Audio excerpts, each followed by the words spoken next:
Друзья, приветствую вас. Это утренний обзор. Курс доллара, курс рубля, основные события, новости, что происходит и что повлияет на открытие российской площадки. Так, ну, во-первых, хотел обратить внимание, пошел резкий рост новых случаев коронавируса в мире, в Соединенных Штатах. Этот момент, он накапливается постепенно и в любой момент может оказать резкое негативное влияние и выстрелить. Его нельзя ни в коем случае сбрасывать со счетов, потому что это, в общем-то, тот самый черный лебедь, который в любой момент может расправить крылья. Да, сейчас продолжается эйфория, позитивный внешний фон.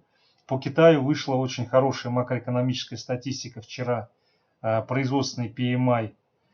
Сегодня мы видим по Китаю значительный рост. Китай показывает очень хорошую позитивную динамику. Поэтому сегодня на открытии будет, ну, как минимум позитив для российского Чермета, Северстали, ММК и НЛМК. Так, но сейчас вот вся Америка поглощена тем, что будет, из-за того, что идет очень стремительный рост новых случаев. Помимо этого, активно обсуждаются различные санкции, санкции Китаю, к Европе торговые санкции. Сейчас возник вопрос к России, хотят тоже ввести санкции, ну, вы, наверное, слышали эту новость, она еще ранее выскочила. На самом деле здесь, я думаю, это будет все вялоиграющий процесс. Будут постепенно доставать и муссировать при первом удобном случае, как санкции, связанные с Китаем из-за Гонконга, с Европой в части торговой политики, ну и с Россией там, в связи с инцидентами в Афганистане. И есть еще ряд новых интересных причин, по которым могут дополнительно активизировать санкции, но это будет немного попозже. Я думаю, сейчас особого санкционного давления на Россию не будет. То есть, ну, что-то периодически будет звучать. Но здесь у нас по традиции, по статистике, в начале августа обычно начинаются всякие санкционные вопросы очень активно продвигаться. Ну и потом осенью. Так, но на текущий момент времени по нефти намечается рост. Я думаю, в первой половине дня, скорее всего, по нефти позитивная динамика сохранится. Сейчас, с учетом наступления события, которое повлияло негативно на курс рубля, в общем-то, негативное событие произошло, и поэтому нужен откат и укрепление рубля к доллару. Этому способствует то, что по нефти сейчас идет позитив. Ну и как мы видим, идет риск-он. Вчера снижался индекс волатильности, он, правда, не дошел до нужного диапазона, когда все совсем будет хорошо, но тем не менее это тоже существенный фактор. Вот. И сейчас на фоне того, что событие свершилось, нефть растет, мы увидим укрепление рубля к доллару. Сейчас мы посмотрим на более коротких таймфреймах, какие будут цели движения на сегодня. Но опять же, обращаю ваше внимание, укрепление будет, но здесь не нужно иллюзий. Все равно как бы в течение какого-то времени мы будем наблюдать потом ослабление рубля к доллару, и то, что будет сейчас, это будет очередной корректирующий откат. Итак, по паре рубль-доллар USD tomorrow. С утра, скорее всего, будет тестирование на пробой 71,11 и открытие с целью движения в диапазон 70,6-70,55. Вот сюда вот. Но здесь у нас, в общем-то, давнишний сильный уровень проходит. И поэтому, я думаю, здесь даже будет речь идти не о тестировании вот этого уровня, а о том, что мы где-то здесь откроемся или, возможно, даже вот на этом уровне. Это связано с тем, что нефть все-таки растет. Далее, когда вот это движение совершится и рубль-доллар торговаться в районе 70,6, здесь в дальнейшем все будет складываться в зависимости от новостного фона и от нефти. Поскольку нефть наиболее вероятно сегодня еще порастет, то я думаю, здесь у нас будет, скорее всего, реализован сценарий, который будет связан с попыткой рубля укрепиться. Первая цель движения будет 70,41, вот сюда вот. И в случае пробоя на растущем объеме мы увидим движение, цель которого будет закрытие вот этого гэпа и движение на 70,13. Дальнейшее движение, которое связано с укреплением рубля, оно возможно в том случае, если мы увидим сегодня рост по нефти достаточно существенный, там выше 43,5. Если такое произойдет, то да, действительно здесь возможно движение, и по факту тестирования значения 69,87 мы можем увидеть задерг цель которого вот этот самый диапазон. Но я думаю, такой сценарий на сегодня, он все-таки маловероятен. Здесь события наиболее вероятно будут в районе вот этой линии все развиваться. То есть будет ее тестирование на пробой, торговля под ней и потом, соответственно, разворотные формации и попытка закрепиться выше этой линии. Вот. Я думаю, что либо диапазон, вот этот вот, либо движение в районе вот этой линии, наиболее вероятный сценарий по движению сегодня в первой половине дня и, возможно, до конца дня для пары рубль-доллар.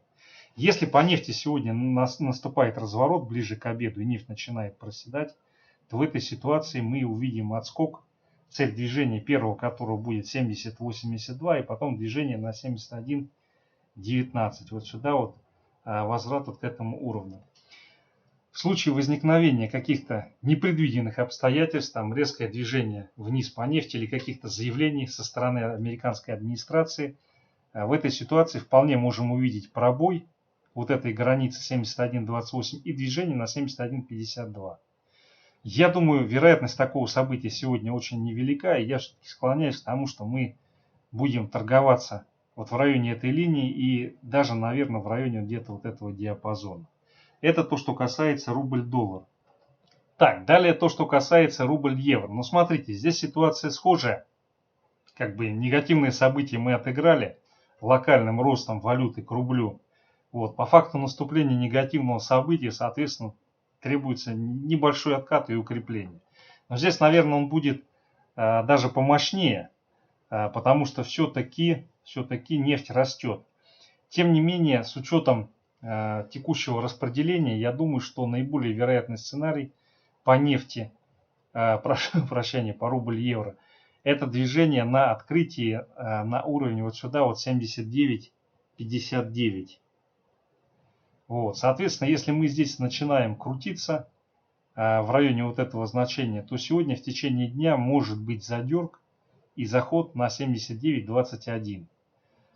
Движение вот сюда, вот в этот диапазон 79, 78,7, оно возможно, но это будет только в том случае, если мы увидим хорошее движение по нефти. На те же 43,5, как и в случае с долларом, там укрепление рубля к доллару, ситуацию, которую я описал, также и по евро, если такое движение по нефти состоится, мы увидим движение вот сюда, вот в этот диапазон, и потом, скорее всего, будет тестирование и пробой вот этого уровня 78-71.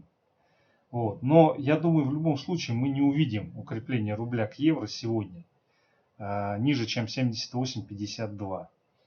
И в целом надо понимать, что ослабление рубля к доллару и евро, в общем-то, оно будет продолжаться. Сейчас будет корректирующий откат, мы увидим укрепление рубля и к евро, и к доллару. Конечно, я не думаю, что там будут достигнуты какие-то такие значения типа 68 или 66, без существенного роста нефти на 47.57.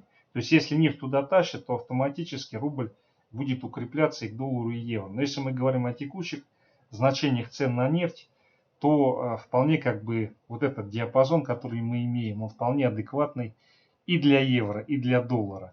И поэтому сейчас на открытии будет, скорее всего, движение вот сюда, вот в этот диапазон. Если здесь последует пробой уровня 79, 45, 79, 49 на растущем объеме, то здесь мы увидим тогда движение вот сюда вот, к вот этому значению, вот, и торговля в районе этого значения. Так, ну далее давайте фьючерс на индекс РТС заодно рассмотрим. Ну смотрите, все как бы хорошо, там отпадали. Теперь, соответственно, полагается корректирующий отскок. Цель этого отскока – взятие вот этой красной волшебной линии. И потом, в случае, если здесь будет движение на объеме, следующая цель – это вот эта зелененькая линия. Зелененькая линия. И потом пошаговое достижение сначала цели, которая на 124 100 проходит, и потом попытка тестирования 127-300. Это будет в том случае, если по нефти продолжается позитивная динамика. Но вот эти цели, они касаются более широкого временного диапазона. Сегодня навряд ли мы такие цели достигнем. Ну а сегодня на утро у нас вот здесь разворотная формация. Если не будет пробития 118-500, всякое может случиться, то отсюда у нас намечается движение первая цель которого это взятие вот этого уровня и торговля над этим уровнем. Как только мы здесь закрепляемся, сразу возникает потенциал для движения, цель которого 122 200 вот сюда, вот на это значение. Вот. Я думаю, что, наверное, все-таки движение выше на 123 700 и 124 сегодня его не будет. Но тут на самом деле загад не бывает богат. Посмотрим, как будет отработана сначала эта цель, сначала эта цель. Если здесь начнется отслеживаемый набор позиций, то вполне как бы движение пойдет и выше. Но пока как бы я таких оснований не вижу, исходя из текущей картины. Поэтому на открытии по фьючерсу на индекс РТС первая цель движения сюда, вторая вот сюда.